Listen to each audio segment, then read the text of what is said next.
前2天麻薯猪猪从猫窝出来的视频发出后，有100多万人看过，大家都对麻薯是怎么进去猫窝的表示非常好奇，都让我拍一个他进去猫窝的视频。今天就满足大家的好奇心。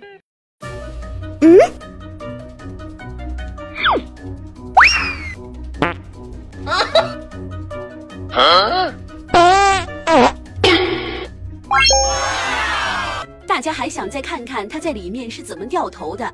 你们看我表演，